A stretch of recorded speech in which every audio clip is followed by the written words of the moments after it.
இனி அடுத்த பதிகத்துக்கு போகலாங்க. அடுத்த பதிகம் 3ஆம் திருமுறையில் வருது.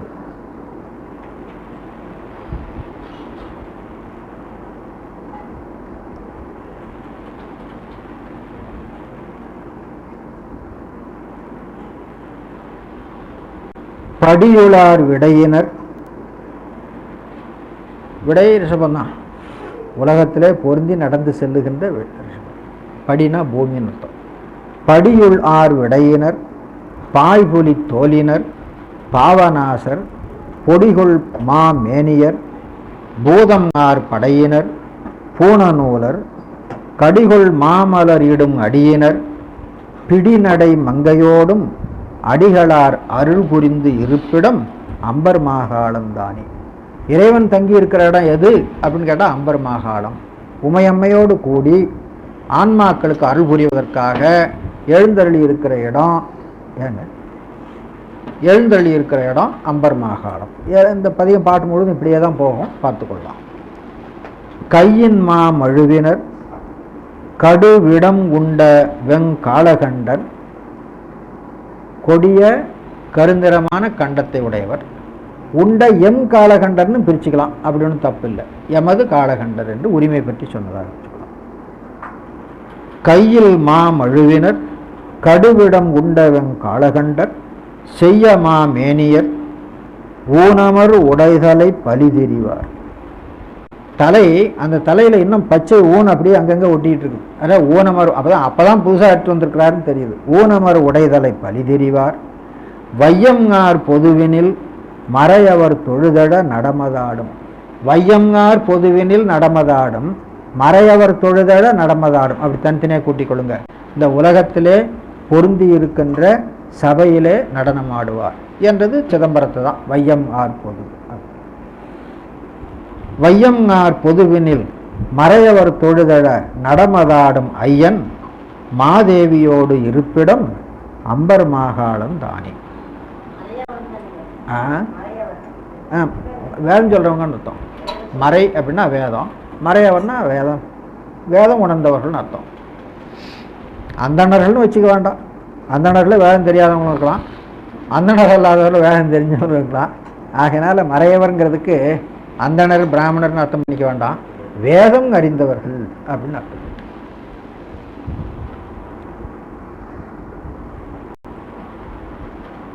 சரி.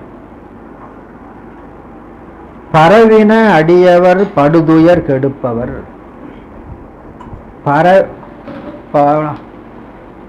அடியேன் படுதுயர்களையாய் பாசுவதா அப்படின்னு பாடுறாங்கல்ல, அதை போல பரவின அடியவர், அவரை யார் புகழ்ந்து பாடுகிறார்களோ அவர்களுக்கு வருகின்ற துன்பத்தை களைப்பவர். பரவின அடியவர் படுதுயர் கெடுப்பவர், பரிவிலார்பால் கரவினர். ஆமாம், பரிவு இலார்பால், தன்னிடத்தில் அன்பில்லாதவரிடத்தில் அவர் ஒளிந்து கொள்வார். அன்புடையவர்களாய் புகழ்ந்து பாடுபவர்களிடத்திலே வெளிப்பட்டு நின்று அருள் செய்வார். அன்பில்லாதவர்களிடத்தில் மறைந்து நின்று அவர்களுக்கு உரிய தண்டனையை வழங்கி கொண்டிருப்பார் அப்படின்னு அர்த்தம். பரவின அடியவர் படுதுயர் கெடுப்பவர், பரிவிலார்பால் கரவினர். அப்போ இவருக்கு பட்சபாதம் இருக்கிற மாதிரி தெரியும், இவரிடத்துல பட்சபாதம் இல்லை. ஆன்மாக்களிடத்துல பட்சபாதம் இருக்குது. சில ஆன்மாக்கள் அன்புடையவர்களாக இருக்கின்றன, சில ஆன்மாக்கள் அன்பில்லாதவர்களாக இருக்கின்றன. அன்புடையவர்களுக்கு என்ன செய்யணும் அதை செய்கிறாரு, அன்பில்லாதவர்களுக்கு என்ன செய்யணும் அதை ரெண்டு பேருக்கும் செய்து கொண்டிருக்கிறார்.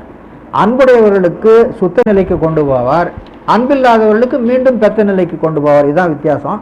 ரெண்டையும் செய்யறது அவர் தான், ரெண்டும் ஒரே நோக்கத்தில் தான் செய்கிறார், திருவடி அடைய வேணும் தான்.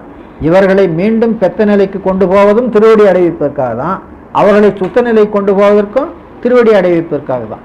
அவர்கள் அப்பொழுதே சுத்த நிலைக்கு போவதற்கு பக்குவம் உடையவர்களாக இருக்கிறார்கள், அதனால பரவுகிறார்கள், அவரை சுத்த நிலை கொண்டு போயிடுறார்.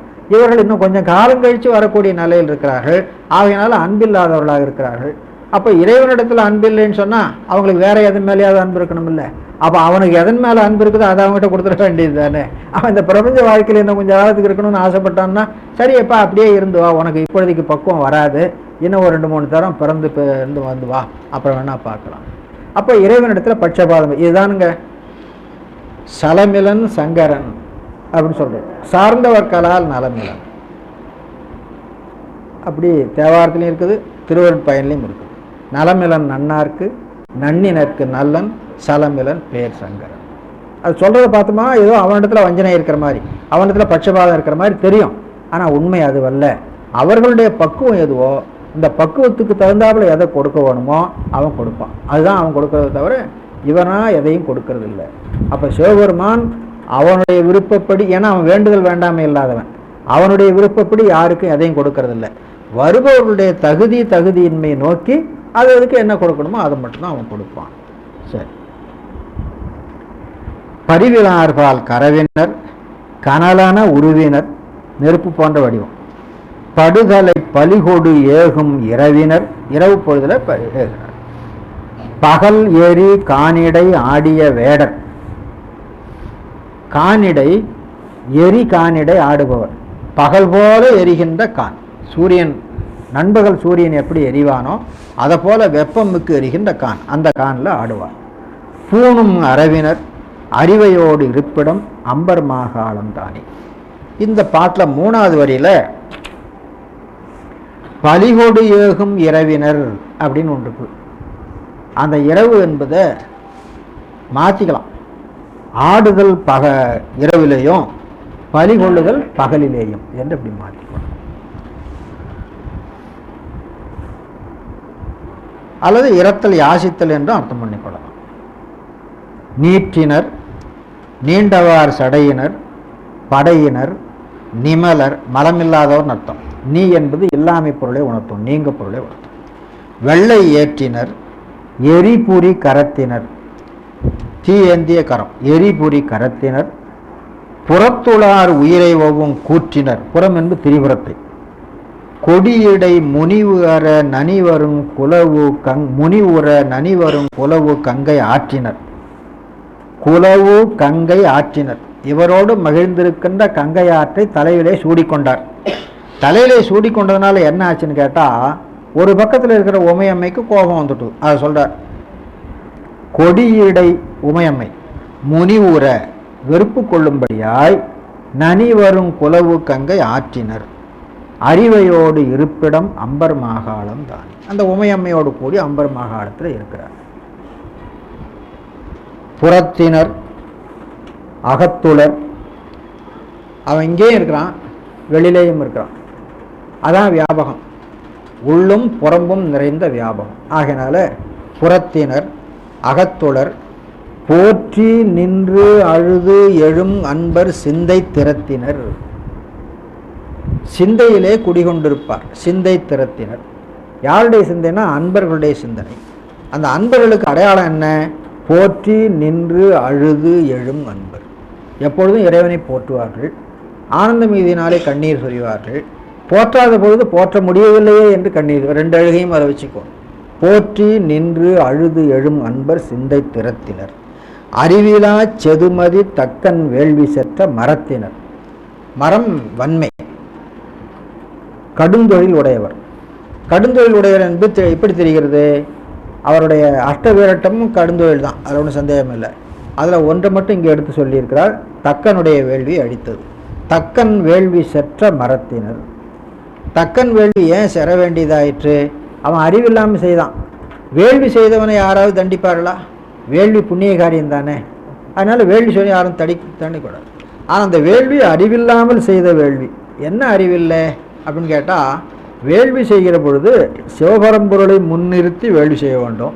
இவன் அதை விட்டு சிவபரம்பொருளை நீக்கிவிட்டு அந்த இடத்துல திருமாலை கொண்டு வந்து வச்சு நான் வேள்வி செய்வேன்னு செய்தான். ஆனால் அவனுடைய மதி செதுமதி ஆயிற்று. செதுமதி அப்படின்னா கெட்டுப்போவதற்கு ஏதுவான அறிவு அப்படின்னு அர்த்தம். அவனுக்கு கேடு வரப்போகுது, அதுக்காக தான் இப்போ சிவபெருமானுக்கு அவி உணவு கொடுக்கறதில்ல, அவனை மாற்றி விட்டு திருமாலை கொண்டு வந்து வச்சு அவனுக்கு அவி உணவு கொடுக்குறேன் அப்படின்னு சொன்னோம். அதனால செதுமதி. செதுமதி தக்கந்தன் வேள்வி செற்ற மரத்தினர். அந்த செதுமதிக்கு முன்னால் அறிவிலா செதுமதி. இன்னது செய்தால் இன்னது வரும் என்று அறிய வேண்டும் அல்லவா, அவன் அறியவில்லை. அதனால செதுமதி, அவனுடைய அறிவு கேட்டுக்கு ஏதுவான மதியாக இருந்தது. மாதவர் 4 ஆளின் கீழ் அருள் புரிந்த அறத்தினர். அவன் மரம் உடையவனாக இருந்தான்னு சொன்ன உடனே அப்படியா அவ்வளோ மோசமான ஆளாவன் அப்படின்னா அப்படி இல்லை, அவங்க அறிவில்லாதவங்களாக இருந்தாங்க, செதுமதியாக இருந்தாங்க. அதனால் அவர்களுக்கு மரம் செய்ய வேண்டியதாயிற்று. அதே சமயத்தில் முனிவர்கள் நால்வர்கள் வந்து உட்கார்ந்துருந்தாங்க, அவங்களுக்கு அறம் செய்ய வேண்டியதாயிற்று. திருச்சாளர் இந்த ரெண்டையும் வச்சு பாடியிருக்கிறார்ல, அன்றாலின் கீழ் இருந்தங்க அறமுறைத்தான் காணேடி, அன்றாலின் கீழ் இருந்தங்க அறமுறைத்தான் கொண்டான்கான் புறம் ஒன்றும் கூட்டோடே. அப்போ அவன் அறமும் செய்வான், கொடுமையும் செய்வான். ரெண்டுக்கும் அவன் தான் அதிபதி. வேறு தனியாக இன்னொருத்தர் அறத்துக்கு ஒரு அதிபதி, மரத்துக்கு ஒரு அதிபதின்னு தனித்தனியாக கொண்டு வர்றதில்லை. ரெண்டுக்கும் அவன் தான் அதிபதி.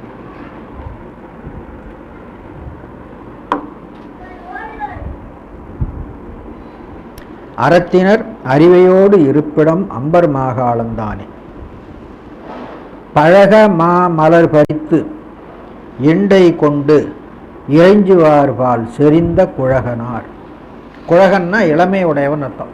குழ என்ற சொல்லுக்கு இளமை அப்படின்னு அர்த்தம். குழகன்னா இளமை உடையவன் அர்த்தம். இறைஞ்சுவார்பால் செறிந்த குழகனார். செறிந்த என்றால் பிரிப்பின்றி கலந்திருக்கின்ற அப்படின்னு அர்த்தம். அத்துவித கலப்புக்கு தமிழில் எத்தனையோ சொல்லு உண்டுங்க. அதில் ஒரு சொல்லு செறிவு என்பது. அதே போல் வியாபகத்துக்கும் செறிவு என்பது ஒரு சொல்லுண்டு. இந்த இடத்துல செறிவு என்பது அத்துவித கலப்பு. யாரிடத்தில் அவன் அத்துவித கலப்பாக இருப்பான் அப்படின்னு கேட்டால், மாமலர் பறித்து இண்டை கொண்டு இறைஞ்சுபவர்கள் யாரோ அவர்களிடத்திலே அவன் செறிவுடையவனாக இருப்பான். அப்படி செறிந்த குழகன். மற்றவர்களிடத்தில் இல்லையோ, மற்ற இடத்துல இருக்கிறான், ஆனால் அத்துவிதமாக கலந்திருக்கான்னு அவங்களுக்கு தெரியாது.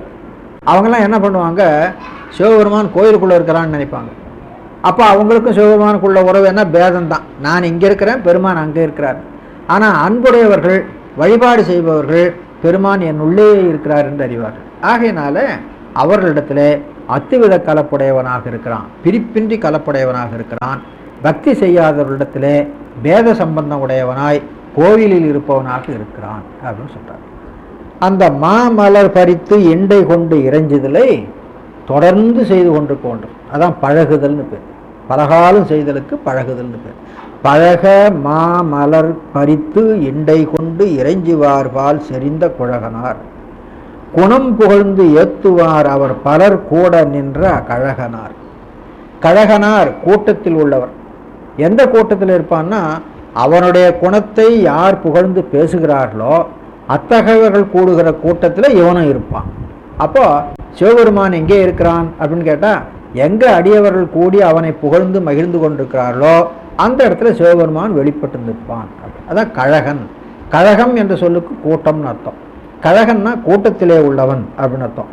எந்த கூட்டத்திலே உள்ளவன் அப்படின்னு கேட்டால், குணம் புகழ்ந்து ஏத்துவார் அவர் பலர் கூட நின்ற கழகம். அவர்கள் பலரும் கூடி நிற்கின்ற கழகம் இருக்குல்ல, அந்த கழகத்திலே இவன் வெளிப்பட்டு நிற்பான் அப்படின்னு. ஆமாம், அடியார்களுள் இவர் இருப்பார், இவரும் கூடி சேர்ந்து இருக்கின்ற அந்த அடியார் கூட்டத்தில் அவனும் வெளிப்பட்டு நிற்பான். அப்படி பார். கரி உரித்தாடு கங்காளர். கரியுரித்து ஆடுபவர் கங்காளர்னு தனித்தனியாக கூட்டிக் கொள்ள வேண்டும். ஏன்னா கரியுரித்து ஆடுதல் கங்காளத்துக்கு அடைமொழி இல்லை. கரியுரித்து ஆடுதல் என்பது கஜசம்மார மூர்த்தியை சொல்றது, கங்காளர் என்பது கங்காளமூர்த்தியை சொல்றது. கங்காளமூர்த்தி என்பது திருமால் பிரம்மாக்களுடைய எலும்புகளை, முழு எலும்பு கூடுகளை உடம்பிலே ஏற்றி கொண்டு நிற்கிற இடம் அது. அதுக்கு கங்காளர்னு பேர். அதனால் ரெண்டும் வேற வேற, தனித்தனியாக அர்த்தம் பண்ணி கொள்ள வேண்டும். நம் காளி ஏத்தும் அழகனார். இதானுங்க இந்த அம்பர் மாகாளம்ங்கிற பெயருக்கு அடையாளமாக வர்றது. இந்த தலத்தில் காளி, அம்பன், அம்பரன் அப்படிங்கிற ரெண்டு பேரை அழித்திருக்கிறாள். அழித்த பின்னர் பூசை செய்திருக்கிறார். அந்த குறிப்பை வைத்து நம் காளி ஏத்தும் அழகனார். காளின்னா கருநிறம் உடையவள் அர்த்தம். காளம் என்ற சொல்லுக்கு கருப்புன்னு அர்த்தம். காளினா கருநிறம் உடையவள் அப்படின்னு அர்த்தம். நம் காளி ஏத்தும் அழகனார் அறிவையோடு இருப்பிடம் அம்பர் மாகாளந்தானே. சங்கவார் குழையினர் தழலன உருவினர் தமது அருளே எங்குமாயிருந்தவர். இந்த குறிப்பு ஞாபகம் வச்சுக்கணுங்க. எங்குமாயிருந்தவர் வியாபகம். அவர் எப்படி வியாபகமாக இருப்பார்னா, அவர் எப்பொழுதுமே தானும் தன் சத்தியமாக இருப்பார். அந்த சக்தி தான் எல்லா இடத்திலும் பரவி தொழில் செய்யும். எல்லா இடத்திலும் பரவி தொழில் செய்கின்ற அந்த சக்தியோடு இவர் பிரிப்பின்றி இருப்பார். அதனால் என்ன பண்ணியிருக்கிறத பார்த்துக்கொள்ளுங்க. இந்த பாட்டில் தமது அருளே எங்குமாயிருந்தவர். எங்கே போய் பார்த்தாலும் அவருடைய அருள் வெளிப்பாடு தான் இருக்குது. அருள் வெளிப்பாடுன்னா என்ன? அவர் ஆன்மாக்களுக்காக 5 வேளை செய்கிறார். 5 வேளை அவரே செய்யறதில்லை, அருள் என்னும் சக்தியை வைத்து செய்கின்றார். அருள் என்னும் சக்தியை வைத்து செய்கிறார்னா அருள் பாட்டில் அங்கே போய் அது வேலை செய்யுது, இவர் பாட்டில் இங்கே போய் ஒரு அரண்மனையில் இருந்துருக்கா, அப்படி அர்த்தம் இல்லை. அங்கேயே கூடவே இருக்கிறார். அதுதான் இந்த 2ஆம் சூத்திரத்தில் சொன்னது. அந்த இடத்துல ஞாபகப்படுத்திக் கொள்ளுங்க. தமது அருளே எங்குமாய் இருந்தவர் என்பது 2ஆம் சூத்திரத்தில் நீக்கமர நிற்கும் என்று. நீக்கமர நிற்கும். அந்த முதல்வன் அவையே தானே ஆய் இருவினையின் போக்குவரவு புரிய ஆணையின் நீக்கமர நிற்கும். நிற்கும் என்பது வினைமுற்று, அதை எழுவாய். இது அதான் பயனிலை. எது நிற்கும்? யார் நிற்கும்? முதல் சூத்திர சொல்லப்பட்ட சங்காரகர்த்தாவாகிய முதல்வன் எப்படி நிற்பான்? அவையே தானேயாய் நிற்கும். அப்புறம் எப்படி நிற்பான்? நீக்கமின்றி நிற்கும். யாரோடு நீக்கமின்றி நிற்பான்? ஆணையின் நீக்கமின்றி நிற்பான். அந்த ஆணை என்ன பண்ணும் அப்படின்னு கேட்டால் போக்குவரவு புரிந்து கொண்டிருக்கும். எது காரணமாய்? வினையின். அப்போ இருவினையின் போக்குவரவு புரிய ஆணையின் நீக்கமின்றி நிற்கும். அந்த நீக்கமின்றி நிற்கும் என்பதுக்கு எழுவாய் சிவம். அந்த சூத்திரத்தில் அது இல்லை. முதல் சூத்திரத்தில் எடுத்துக்கொண்டு வர வேண்டும். முதல் சூத்திரத்திலே ஸ்தாபிக்கப்பட்ட நிச்சயம் பண்ணப்பட்ட சங்காரகர்த்தாவாகிய முதல்வன் தன்னுடைய ஆணை எனப்படுகின்ற சக்தியோடு நீக்கமின்றி நிற்பான். எதுக்கு? ஆன்மாக்கள் வினை காரணமாக போக்குவரவு புரிவதற்கு. அப்போ போக்குவரவு புரிவதற்கு உரிய செயலை செய்வது திருவருள். திருவருள் தான் செய்கிறது என்று சொன்னாலும் அது கூட சிவமும் கூடவே இருந்து கொண்டிருக்கும். அதுதான். அப்போ அவன் தன்னுடைய அருளினாலே எங்கும் வியாபித்திருப்பவன், தனது சக்தியினாலே எங்கும் வியாபித்திருப்பவன் என்று அர்த்தம் பண்ணிக்கொள்ள வேண்டும். எனவே தனது அருளே எங்குமாயிருப்பவர் என்று சொல்லுகிற பொழுது அந்த சூத்திரத்தை ஞாபகப்படுத்தி நீக்கமின்றி நிற்கும் என்பதை நாம் இங்கே பண்ணிக்கொள்ள வேண்டும். அதுக்கு உரையை சொல்கிறபோட அவன் ஏகாநேகம் என்று சர்வ வியாபியாய் நிற்றலான் அப்படின்னு உரை எழுதுவார். நீக்கமின்றி நிற்றல் என்பதற்கு சர்வ வியாபியாய் நிற்றலான் அப்படின்னு. சரி, அதான் சைவ சித்தாந்த சாஸ்திர கருத்து திருமுறையில் ரொம்ப மறைஞ்சி இருக்குது. சில இடத்துல தான் நல்லா வெளிப்படையாக தெரியும், பெரும்பாலானங்களில் மறைஞ்சி இருக்கும். மறைஞ்சி இருக்கிறத கொஞ்சம் நுணுக்கமாக பிடிச்சி தான் எடுத்துகிட்டு வரணும், சும்மா எல்லாம் சொல்ல முடியாது.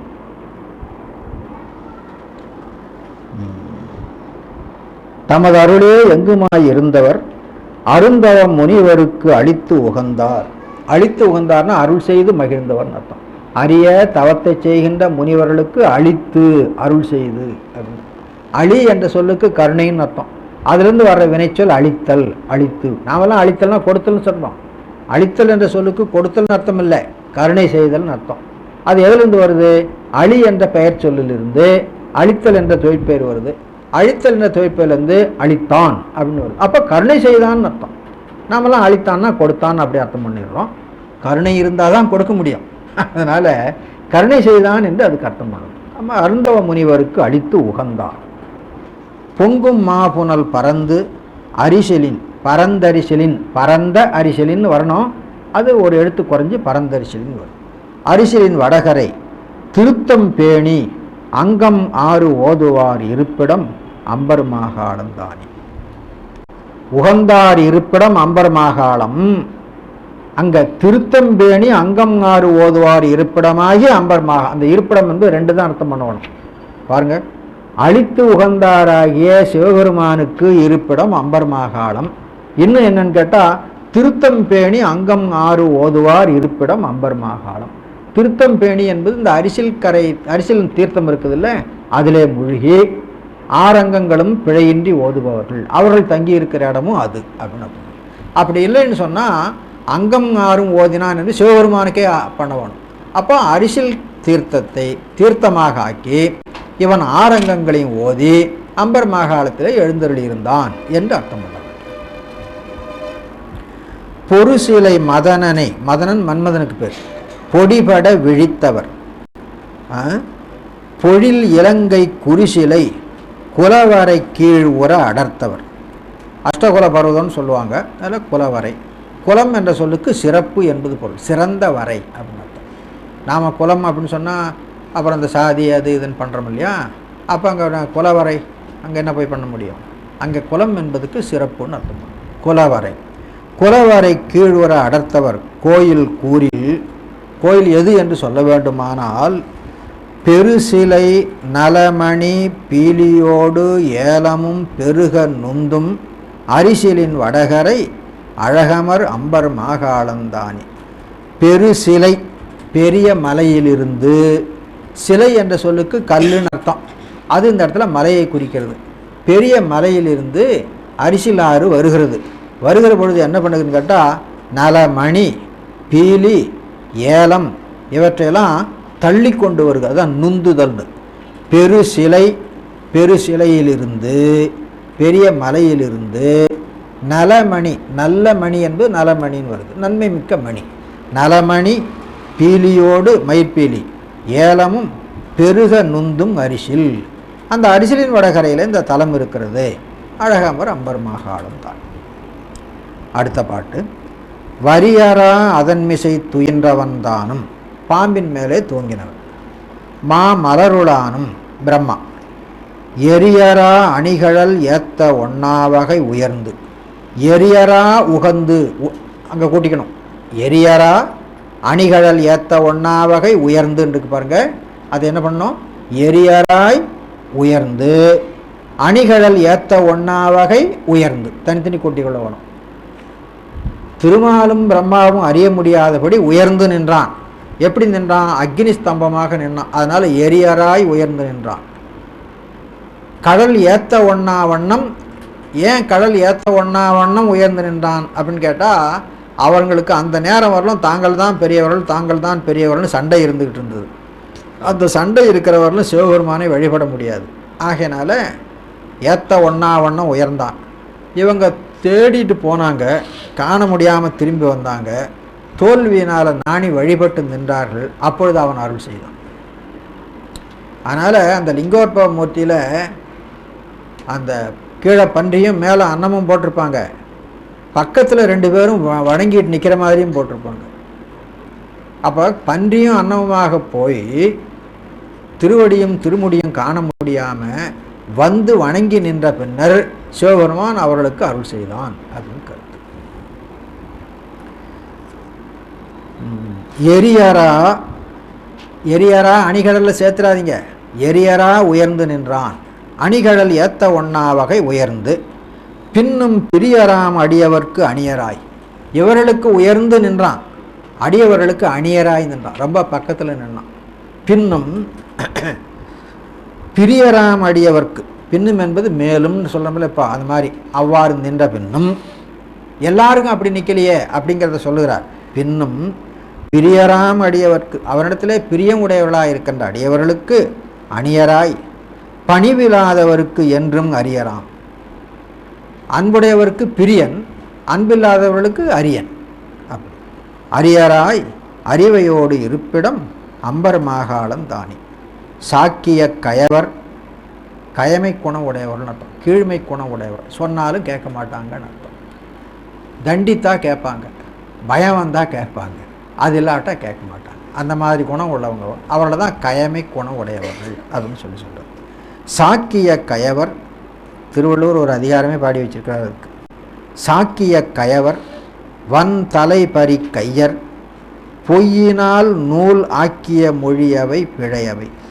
அப்போ சமணர்களும் பௌத்தர்களும் ஆக்கிய நூல் இருக்கிறத, அது பொய்யினால் ஆக்கிய நூல். பொய்யினால் ஆக்கிய நூல்னா என்ன அப்படின்னு கேட்டால், திருவருளினாலே ஆக்கப்பட்ட நூல் அன்று அப்படின்னு கருத்து. திருவருளினாலே ஆக்கப்பட்ட நூல் மெய்நூல், அது வந்து ஆன்ம வர்க்கத்தவராலே ஆக்கப்பட்ட நூல் பொய் நூல். அந்த நூலை தான் இவர் இவங்கெல்லாம் ஆன்ம வர்க்கத்தில் நின்றார்கள். திருவருள் பக்கத்தில் கொஞ்சம் கூட இவங்க போனதில்லை. ஆகினால் இவங்கள் செய்த நூலெல்லாம் பொய் நூல் அப்படிங்கிறது நாம் நினைவு வைத்துக் கொள்ள வேண்டும். திருவருள் வழியில் நின்றவர்கள் செய்கிற நூல் திருவருளே செய்தது போல.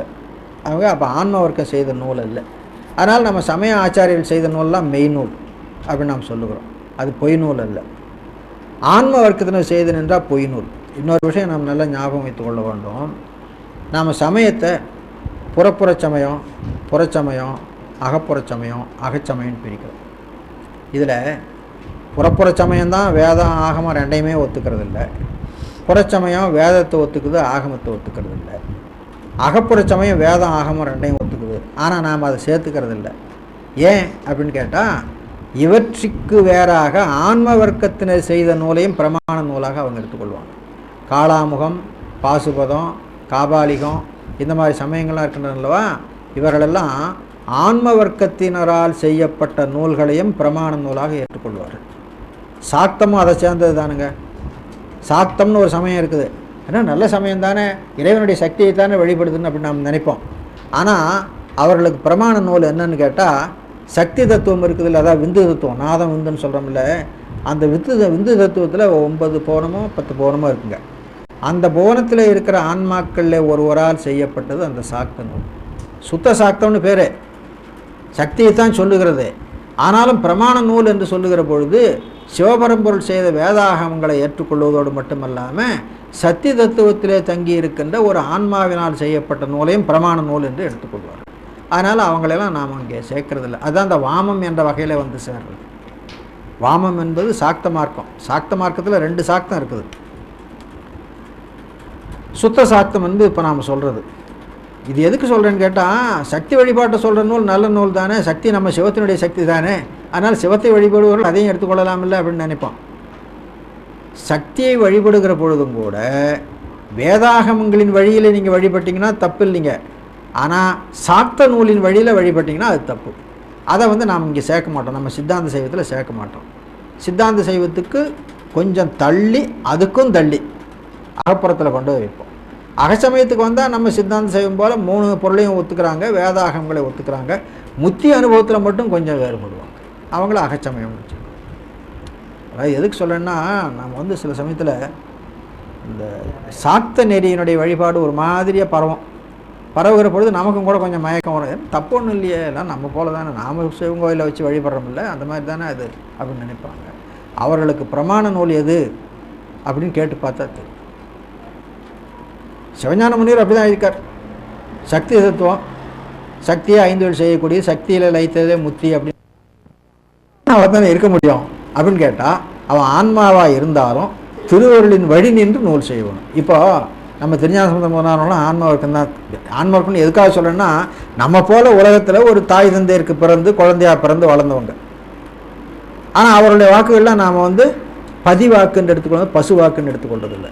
ஏன் இப்போ மனுஷங்க செய்த நூல் தானே, அதை ஏன் நாம் வந்து பசு வாக்குன்னு சொல்லாமல் பதிவாக்குன்னு சொல்கிறோம் அப்படின்னு கேட்டால், அவர்கள் மனிதராக இருந்தாலும் கூட திருவருளிலே ஆட்பட்டு திருவருளின் வழியிலே நின்று நூல் செய்தார்கள். ஆகினால் அந்த நூல் திருவருளே செய்த நூல் மாதிரி.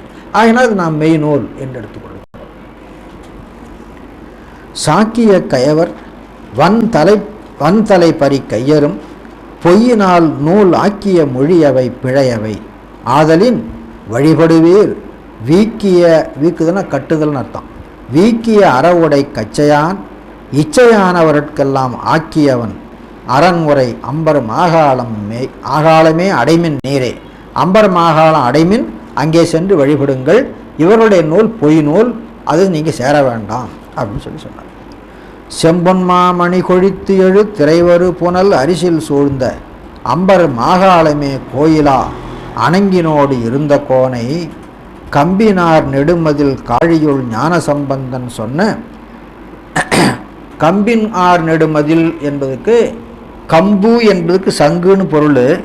சங்கு சுட்ட சுண்ணாம்பினாலே இழைத்து கட்டப்பட்ட மதில் என்று அர்த்தம் பண்ணுகிறார்கள். கம்பின் ஆர் நெடுமதில்.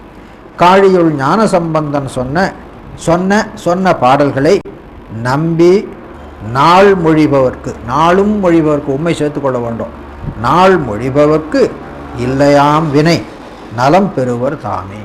அதனால் சொன்ன பேரச்சமல்ல, சொன்னவையாகிய பாடல்களை அப்படின்னு அர்த்தம்.